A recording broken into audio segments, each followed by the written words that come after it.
Hey everybody, welcome to week 10, the last week of the semester. We've made it so far. So what we're doing this week is we're covering foreign policy of the United States and wrapping up the semester. Remember, you have to submit your final essay on the 28th and you have to complete your final exam by the 30th, and that will be available immediately at the start of this week.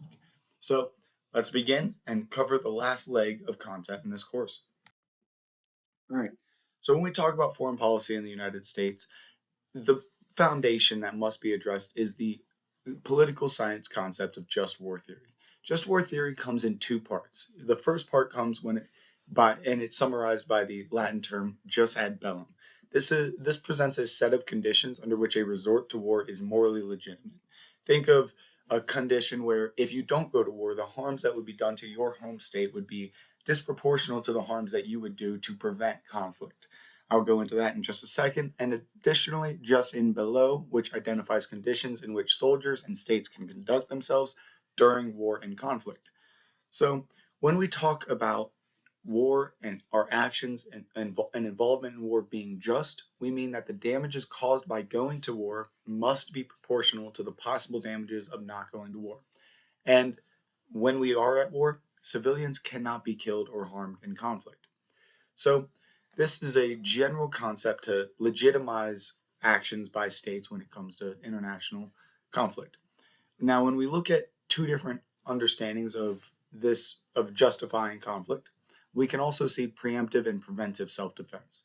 These are two terms that I think are essential to make sure you understand, especially when you progress further in political science research.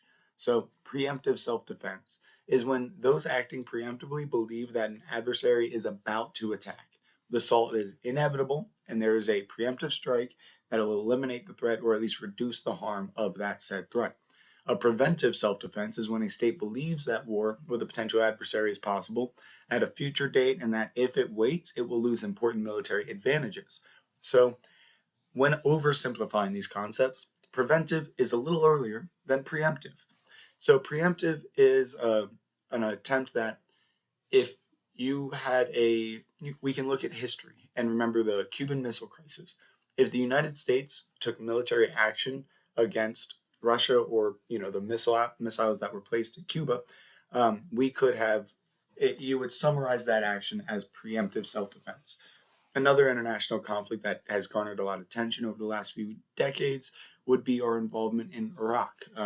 They had the ability to start, according to our military officials, they had the ability to start building up their nuclear arsenals or large mass weapons of mass destruction, as they stated. And we involved ourselves in that conflict, representing a more preventive self-defense strategy. So when you ask yourselves of the legitimization of any conflict that the United States involves itself in, and two that we are talking about in politics in recent days, the conflict in Ukraine, the conflict in Israel and Palestine, we see that you have to ask yourself two things. Is this war just under the concept of just war theory? And if we are involving ourselves, are we being preemptive or preventive? And what type of military strategies and what type of foreign involvement do you believe the United States should take? And I believe this is a ideal way to understand the involvement that you as a citizen would prefer your state take. Are you a fan of preemptive, preventive? Do you think it is circumstantial? And make sure when you are asking yourself about the conflict we are involving ourselves in, is our involvement beneficial to preventing the harms that could happen if we did not involve ourselves? And are we acting morally just? Jus ad bellum? Are the conditions we are joining this conflict morally legitimate? And jus in bello, are we acting morally legitimate while involving ourselves in this conflict? I have also posted two additional YouTube videos that provide more detail on just war theory, and it's about a 10-minute video. I think they're great resources. It's worth going into. If this was a 15-week course, I'd spend a couple more slides talking about just war theory and really diving into it in more detail. But due to the fact that you're all about to take a final exam in a few days, I will stay short with this slide. So we're talking about our involvement in other nations. But before we have concrete involvement with our military, think of hard power, we tend to try and enact certain measures through soft power influence. So what are the differences between these two types of influence? Well, soft power, this encourages another nation to act a certain way through culture or diplomacy. Think of how we influence other nations by simply having a McDonald's in their nation. Having Nike, music, art, American culture is very influential and results in a lot of soft power influence being distributed globally. You can also see beyond cultural influence, we also see that there are some actions that politicians and our representatives can make through diplomatic efforts and treaty formation that would fall under soft power diplomacy. Now, when you expand and see that soft power may not be working, say you have tried to influence, a certain nation to align more, you know, follow the rules in just war theory by you know, exerting influence through our culture with Nike, athletes, sports, music, or even by corporations pulling out of their countries or capital cities as acts of protest, that would still be considered a soft power effort. But if that were to fail, we can see hard power is where we coerce nations through official military actions or hardline economic means. Think of hardcore tariffs, significant tariffs, um, we also see military involvement. So some examples we can see are economic sanctions on Russia post-Ukraine conflict, economic sanctions on North Korea. We also see wide sweeping tariffs and as a hard power attempt to encourage more beneficial economic trade policies.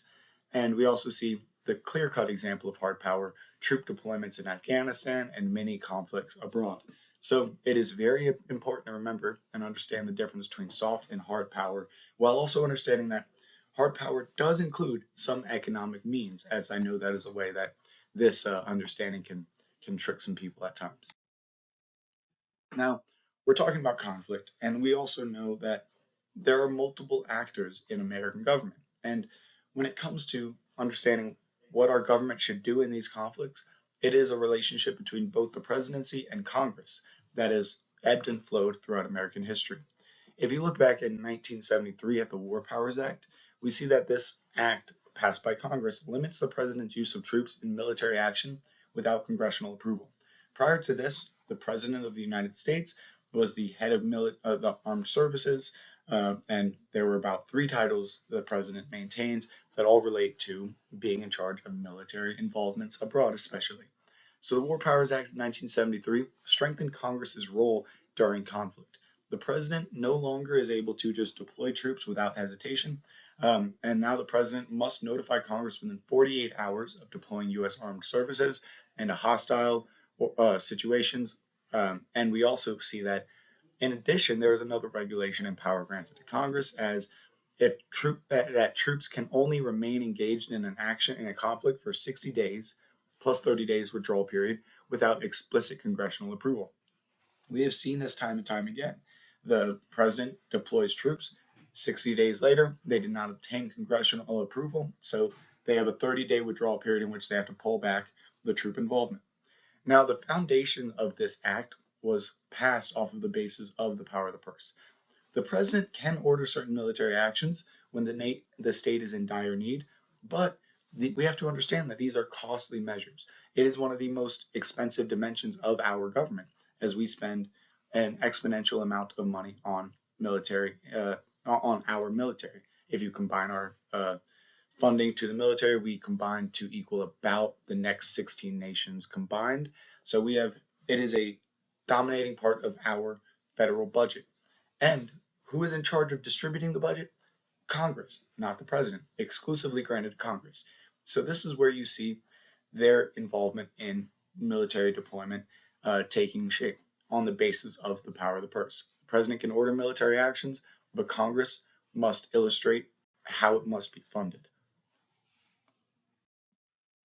Now, when we talk about foreign policy in the United States, I always do this slide to point out how there are multiple entities, multiple different types of entities. We're not just simply interacting with other states. We have economic agreements, we have treaties, uh, we have the United Nations, which is a formation of numerous sovereign nations. We have non-governmental agencies and organizations. So let's go over some of these. So let's look back at NAFTA. NAFTA eliminated tariffs between US, Canada, and Mexico to promote free and positive trade between the three entities. And this is worth noting, as it may be a question on your final exam, is no longer in effect as we stepped away from NAFTA a few years back. We also see, and so this illustrates an economic agreement minimizing tariffs to create more positive and frequent trade between specific nations, specifically the US's bordering nations. We also see the North Atlantic Treaty Organization, NATO. This is an alliance designed as a military pact to counter Soviet expansion. We have US, Canada, Western Europe, and some post-Soviet nations. Think of Central Asia, Uzbekistan, Kazakhstan, Azerbaijan, that region, the Caucasus as well, with some of them. So Northern Atlantic Treaty Organization was designed towards the end of the Cold War in pushback to Soviet expansion as they were expanding into numerous regions globally. This is still in effect to a degree. The United Nations is a collective of states aimed at maintaining international peace. This was formed in 1945 in reaction to World War II. We see that there was another formation of the UN that was implemented prior. The US backed out. Long story, you might remember it from high school history. We will not be asking that in this course. 193 member nations. This is where we see agreements being made and the first opportunities to debate international conflict between conflicting states being able to be maintained as you have other nations acting as moderators and a very a peace-oriented goal within the United Nations. They propose declarations, which are generally understood as proposals to solve international conflicts or issues happening to specific nations globally. They do not have an enforcement mechanism, so they are not able to immediately enforce any decisions or declarations they make, although their influence is expanding and significant to date. We also see the European Union. This is a pretty much primarily economic but also political alliance between European states. They all have their own sovereignty, but they unite to maintain a common currency, common tariff policies, and free trade amongst themselves to ensure that they can benefit through their common alliance and create a larger economic system that they can have as a security at times of dire need. We also see non-governmental organizations, NGOs. These are nonprofit organizations that promote interest within states. Think of aid being sent to the Gaza Strip, as you may be hearing in recent news. These are agencies that are not connected to any state. They do not operate for profit, and they operate primarily to ensure that basic human needs are met during times of conflict, specifically for civilians. Talking about conflict on the international stage, it's important to also understand the weaponry that many nations are obtaining in recent years. Currently, as of 2025, there are about 9 nations known or generally assumed to possess nuclear weapons. We have the nuclear armed states that are openly declaring the arms that they own. That is the United States, Russia, the United Kingdom, France, and China. There are also 5 states recognized as nuclear weapon states under the Treaty of the Non-Proliferation of Nuclear Weapons, sometimes known as the NPT. So these states include India, Pakistan, and North Korea. And additionally, we have a presumed state that has obtained nuclear weapons in Israel, that although they have never confirmed or denied having nuclear weapons, but it is generally believed that they possess them. And we, of course, generally know that we have 9 nations with some form of access to nuclear weapons or presumed access to nuclear weapons. So when we talk about nations with nuclear weapons, we also understand that this is one period that represents this well is the Cold War period. The Soviet Union, where the Soviet Union and the United States faced off in the first conflict in which 2 nations, both obtaining nuclear weapons, were at arms against each other. We had multiple points of significant increased conflict, like the classic example of the Cuban Missile Crisis. And we also know that at this time, we understood that there was a concept among political scientists that ensured that we would not be using our nuclear weapons, although it was tested in this conflict. So what is this concept? This is mutually assured destruction.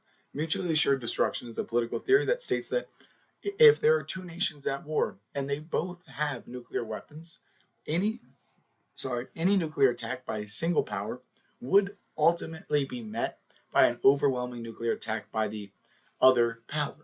And this would result in mutually assured destruction, in which both nations would experience significant harms to their state and general population. So, mutually assured destruction is the concept, MAD, often known as, that prevents that prevents nuclear fallout, nuclear war during periods like the Cold War. And now that we live in a state globally where 9 states, 9 nations are presumed to possibly have nuclear weapons, we understand that these armed conflicts, these nuclear bombs are not being dropped due to the concept of mutually assured destruction.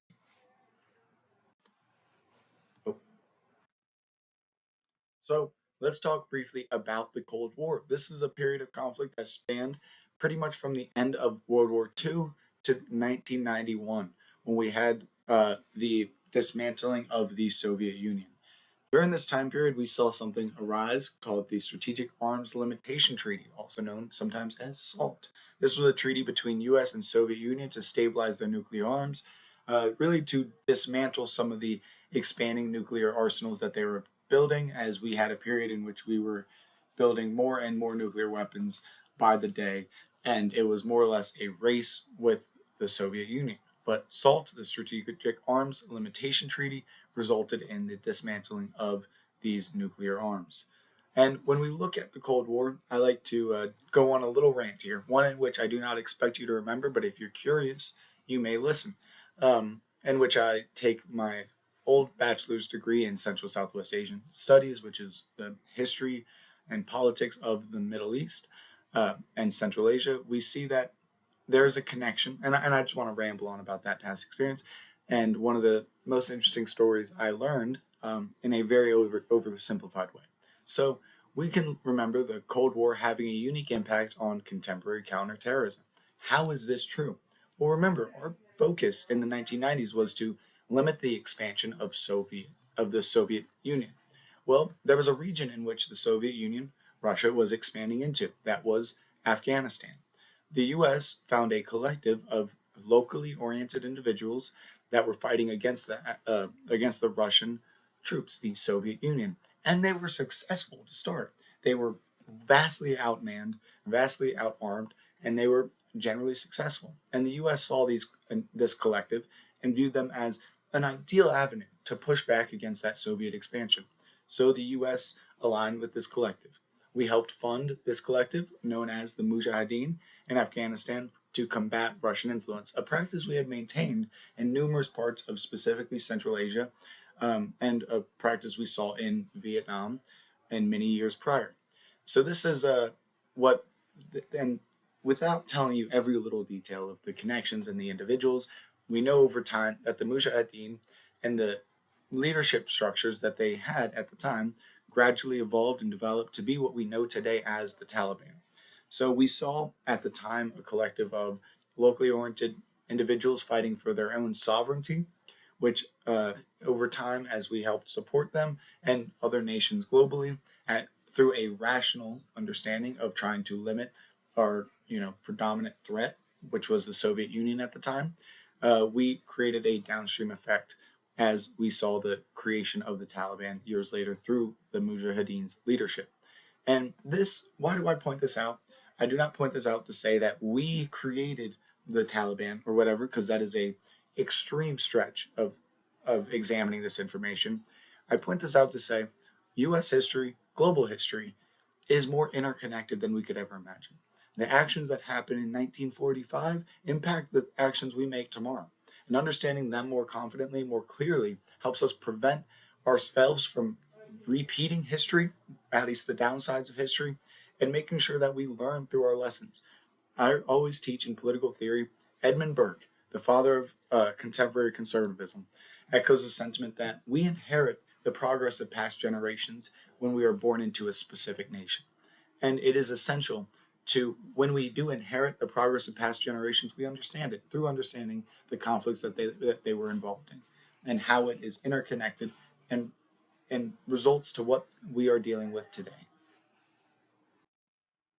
So when we talk about contemporary politics, we understand there is something called the great power competition occurring in contemporary American foreign policy.